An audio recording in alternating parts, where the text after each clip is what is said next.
અહીંયા અરે વાહ સીજાસ મોલમાં જાસ શું લેવું તારે કપડા મને લઈ દઈશ ને તારે લેવા થોડોક જોરથી બોલ તો હમણાં કઈક કેવા લેવા તારે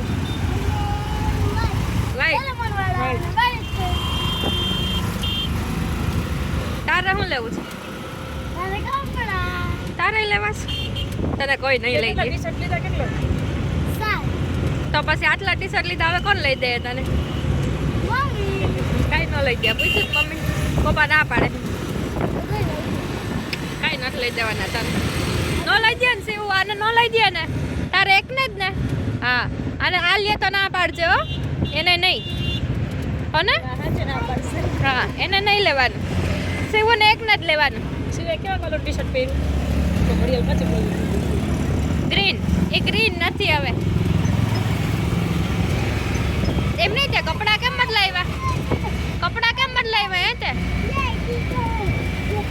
ગ્રીન કલર નિરાલ ગ્રીન કલર છે અમે બે મેચિંગ કરી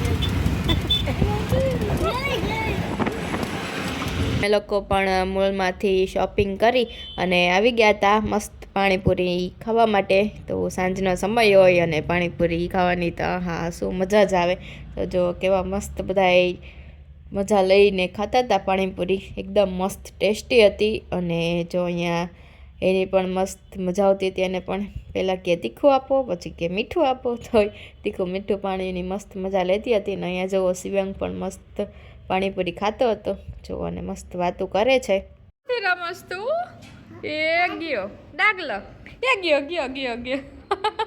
ઊભો થઈ જા એ ગયો નથી કરો કહી દે નથી આવું કહી દે એનો છે દઈ દે ને એનો છે એને દઈ દે તું તારું કામ કર હે હા આ એનો છે ને આ કોનો છે આ ઈ તારો આ કોનો ઈ મારો ઓકે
ને સાંજે જો બધા મસ્ત જમવા બેસી ગયા છે જયમીન ને મેહુલ પણ આવી ગયા છે ને જમવામાં છે જો છોલે પૂરી પાપડ સલાડ છાશ ને શ્રીખંડ જો આ બે પણ મસ્ત જમવા બેસી ગયા છે અને શિવાંગને તો જો વિડીયોમાં આવવાની બહુ મજા જ આવે છે અને જો અહીંયા નિરાલ દીદીને એ વણે છે પૂરી અને જો અહીંયા મસ્ત ગરમા ગરમ આપણે ભટુરે નથી બનાવ્યા પણ છોલે પૂરી બનાવ્યા છે કેમ કે એકદમ ઝાઝો મેંદો આવે એના કરતાં તો થોડોક મેંદો અને થોડોક ઘઉંનો લોટ બે મિક્સમાં જુઓ તો મસ્ત એકદમ આપણા પૂરી તૈયાર છે તરીને મસ્ત જો એકદમ ફૂલેલી ચાલો તો તમારે પણ છોલે પૂરી જમવાની ઈચ્છા થઈ ગઈ હોય તો આવી જાજો બધાય ઘરે.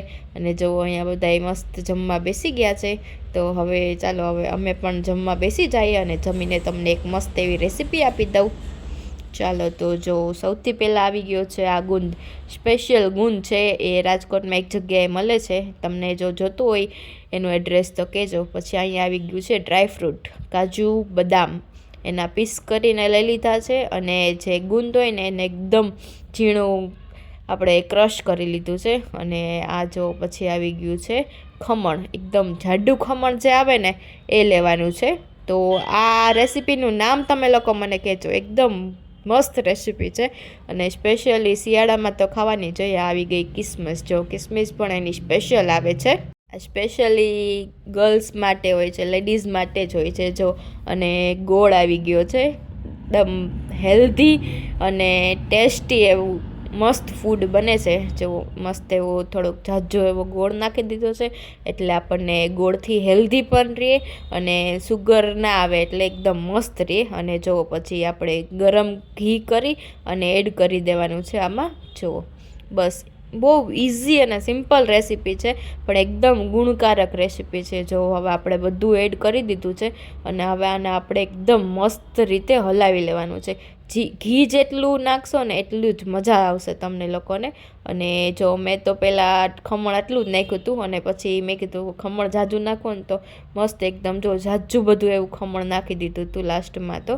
અને જો આ બધું ગોળ ઓગળી જાય ને ત્યાં સુધી મસ્ત એકદમ હલાવી લેવાનું છે. જો તો આ કવિતા દીદીએ મસ્ત એવું મને બનાવી દીધું છે. આપણે આ સ્પેશિયલી ગુંદનો બને છે. ગુંદ પાક કહી દો કે કંઈક ચૂરમું કહો, સમથિંગ કંઈક નામ છે પણ બહુ મસ્ત એવો ટેસ્ટ છે એનો. ચાલો તો રેડી છે. જુઓ ટેસ્ટી અને હેલ્ધી મસ્ત એવો પાક. ચાલો તો જો તમને આજનો બ્લોગ ગમ્યો હોય તો ચેનલને લાઇક, શેર અને સબસ્ક્રાઈબ કરવાનું ભૂલતા નહીં. Thank you for watching guys. Thanks a lot. Bye bye.